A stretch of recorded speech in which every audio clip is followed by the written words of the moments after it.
the fabled city of spires and minarets, lying at the crossroads of east and west.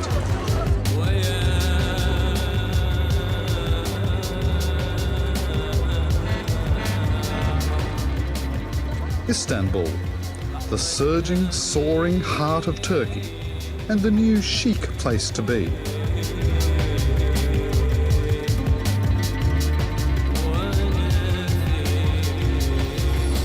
But one man with talk of the past is spoiling the party. Modern Turkey's greatest writer, Orhan Pamuk.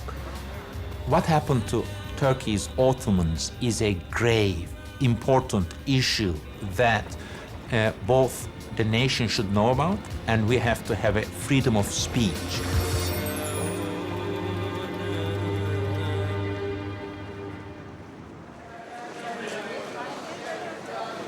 What happened to Orhan Pamuk is a salutary tale of state repression, not only of freedom of speech today, but of the truth of the country's past. The author's sin was to publicly call into question the deeds of the nation's founding fathers, and the way the state has handled his case reveals the deep forces that are pulling at Turkish society, and it shows exactly why Turkey faces so many hurdles when it comes to joining the European Union.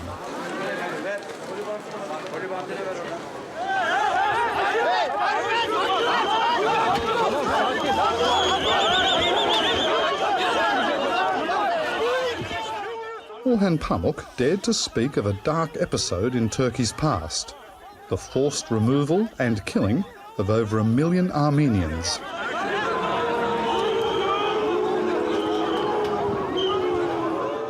This was a taboo which lies at the heart of modern Turkish Republic.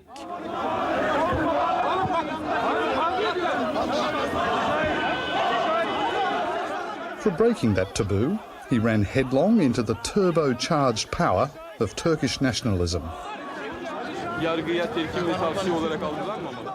Artık Türk milletine küfür ve hakaret ederek, yererek, kendi tarihiyle alay ederek bir yere varılamayacağını Türk edebiyatçıların, Türk tarihçilerin veya Türk bilim adamlarının bilmesi gerekir.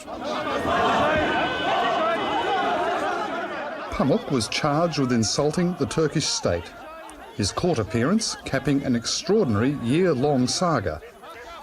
The popular press dubbed him an abject creature. His books were burnt, his photographs shredded, and there were threats on his life.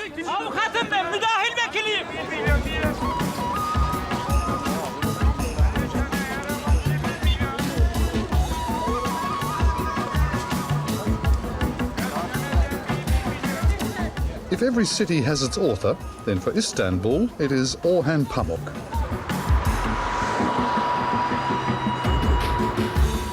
The beauty and the intrigue, the rumours and the secrets. No one knows the streets better.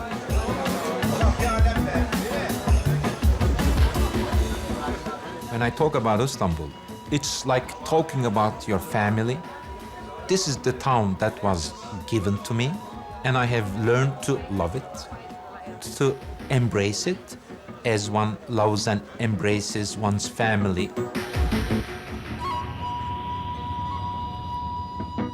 Orhan Pamuk is a son of Istanbul's establishment, who, as a young man, was exposed to the ways of the West. He's the insider who sees his town through the eyes of the stranger. Especially if you're a novelist, it's your job to elaborate the difference of your thinking. It's your job to think differently, to contradict what the public opinion or the strongest opinion tells you to think about the town, the life, the quality of life.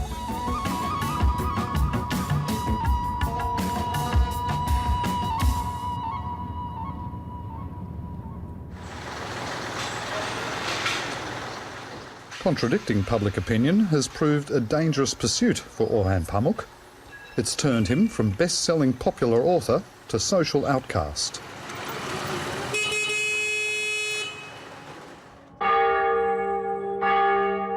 Fatefully for him, he raised the plight of those who live on the margins of Turkish life. the nation's Armenian population. Once a thriving community lived here. Now, in this Istanbul suburb, only a handful remain.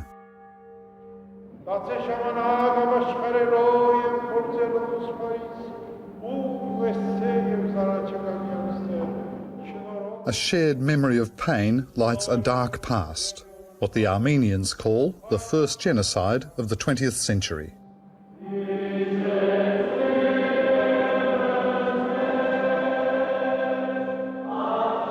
Like a torch, it's passed from generation to generation. A bond all the stronger because the Turks deny that it ever happened. Suçlu mahkemeye giderse her şeyi inkar eder, değil mi? Suçluluk kompleksinden başka bir şey değil. Şimdi işin kolayını bulmuşlar. Bu kadar adamların malı, mülkü, bilmem nesi hepsinin üstüne oturmuşlar. Böyle bir şey olmadı.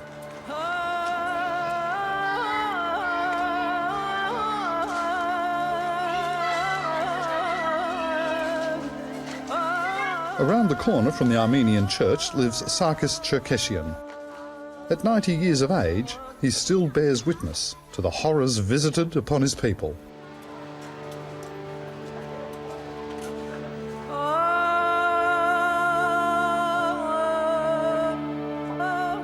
His home is a monument to the Armenian suffering, capturing the time when rulers of the old Ottoman Empire expelled Armenians from their land and out of their homes, and forced them to march into the desert of neighbouring Syria.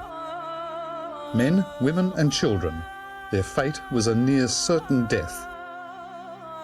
Velhasılı böyle bir dram yaşadılar. Hatta o kadar insanlar yorulmuştu ki tabanları böyle yarıktı. Annemin de babamın da oralara zift kollardı acısını duymasınlar diye.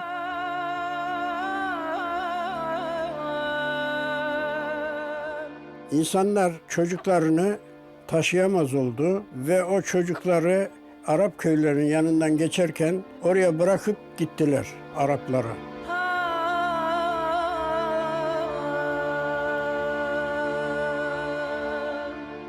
Sarkis Cherkesyan's father and mother were on that desert march. By a miracle they survived, but with a tragic legacy. Benden evvel bir çocuğu oluyor. Sabaha karşı annem doğum yapıyor. Sabah jandarma gelmiş, çadırları sökün demiş. Babam çıkmış dışarı demiş ki asker efendi demiş. Sabaha karşı bir çocuğumuz dünyaya geldi. Annesi daha yenidir. 1-2 saat sonra çıkalım dinlensin.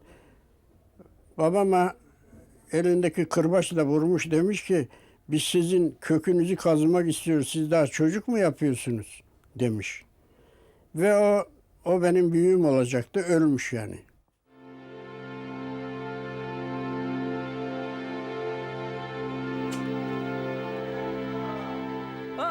What happened to Sarkis Cherkesyan's people is recognised as genocide by governments around the world and by most historians. In modern Turkey, though, there's been 90 years of near silence. Until last year, when Orhan Pamuk spoke about it to a Swiss newspaper.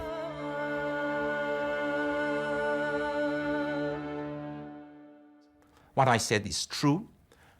Legally, I have the right to say it.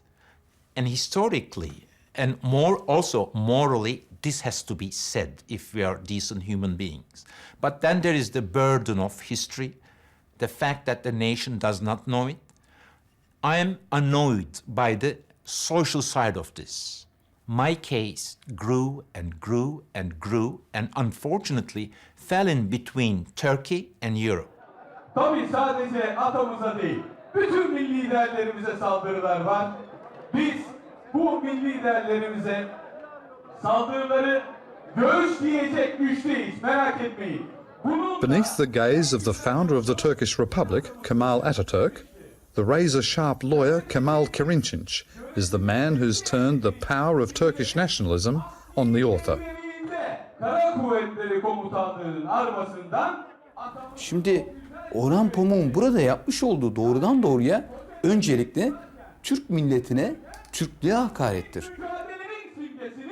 tamamen ilgi çekmek amacıyla yazmış olduğu romanlarına gerek Türkiye'deki entelektüellerin gerekse Avrupa ve dış dünyada gerekli olan ilgi ve alakayı çekebilmek amacıyla ve hatta onun ötesinde kendisine koymuş olduğu Nobel ödülüne aday olmak amacıyla böyle bir tarihi çarpıtma olayına gitmektedir. Bu Mustafa Kemal bizim topraklarımızdan yetişti. The populist lawyer doesn't want Turkey to be part of the European Union, whatever the country's leaders say about the economic pluses. His anti-outsider message plays well in the court of public opinion, and he saves his special venom for those who carry the lamp of the West, people like Orhan Pamuk. Eğer siz atalarınızı katil olduğunu iddia edebiliyorsanız, bunu açıkça 30 bin Kürdün katledildiğini, yine 1,5 milyon Ermeninin kesildiğini, yine atalarınız tarafından yapıldığını ki hiçbir tarihi bilgiye dayanmaksızın ileri sürebiliyorsanız, yani açıkça sizin dedeleriniz, babalarınız birer katildi, soykırım yaptı diyorsanız bu açıkça Türk milletinin küçük düşürme anlamını taşımaktadır.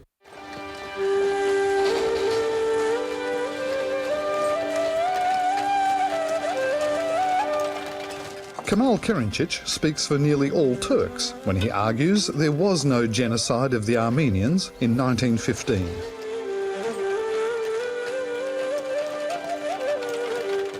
The official Turkish version is that the Armenians had sided with the Russians at the onset of World War I and were therefore the enemy. They say the Armenians have exaggerated the death toll and that in any case just as many Turks were killed by Armenians. And departing from that script made Orhan Pamuk a national villain. The reaction was exaggerated, filled with lots of personal envy and resentment. And the fact that I made this remark to a Swiss newspaper was also xenophobically exaggerated. And it was a hate campaign, a sort of what others call lynching campaign. Unfortunately, I was forced to leave the country for a while, but I returned.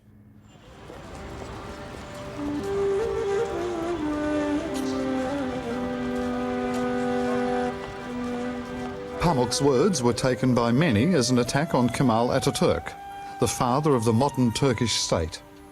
To attack him is to attack the country's greatest military figure. Heresy in a country where the victor at Gallipoli is still venerated, and where the military holds enormous sway.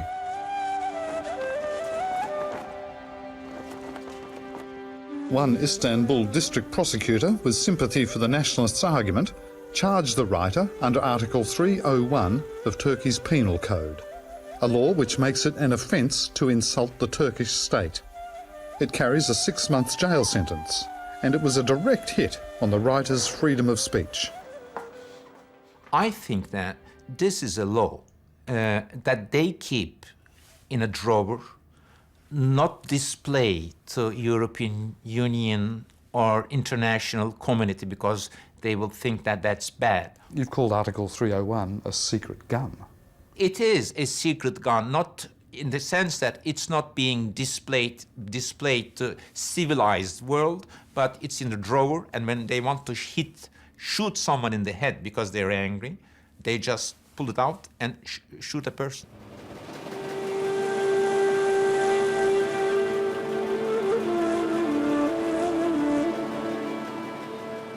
Indeed, Orhan Pamuk is only the best known of those charged under Article 301. The state has charged dozens of others.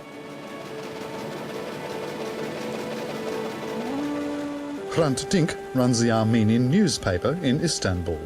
Grand total, 6,000 copies.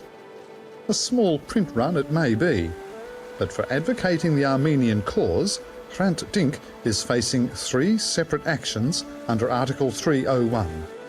It's a sign, he says, of how fragile Turkey is about its past.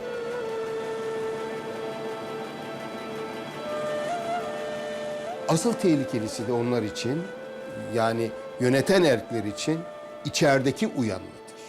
Onun için bizim içeriden konuşmalarımız onları çok daha rahatsız ediyor.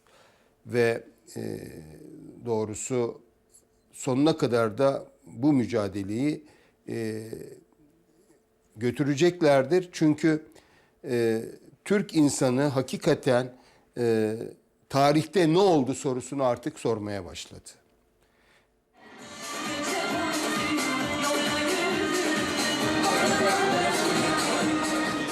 Ataturk's self-styled defenders have little time for self-reflection when it comes to the Armenian question.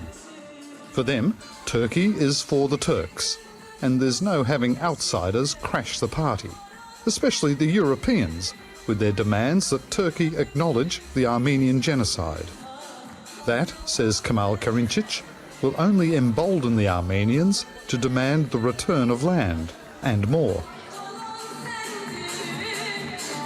Milyarlarca dolarla Türk devletinin karşı karşıya gelmesi de yine aynı şekilde söz konusu olabilecektir. Kaldı ki yine bir kısım özellikle Avrupalı siyasetçiler işte senede 4-5 milyar dolar bir bedelin Ermenilere tazminat ödenmesinde ne sakınca çıkar?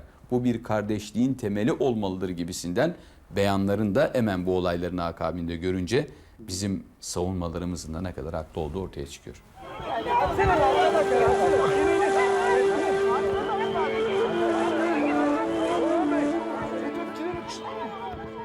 The case against Orhan Pamuk reached a farcical end. Under pressure from Europe, the prosecution of the author under Article 301 was dropped.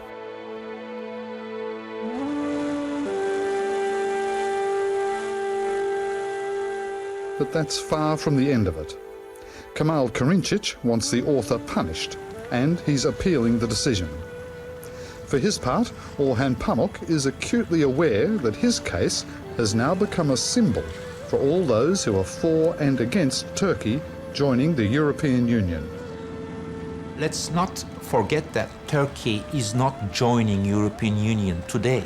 Even the most optimistic people tell us that this will happen in 10 years or say 15 years. We have just managed to start negotiations with European Union, and during this process, of course, lots of things hopefully will change. Likes of me, perhaps in 2 or 3 years, we are hoping, will not go to court for saying political things or saying non-violent things.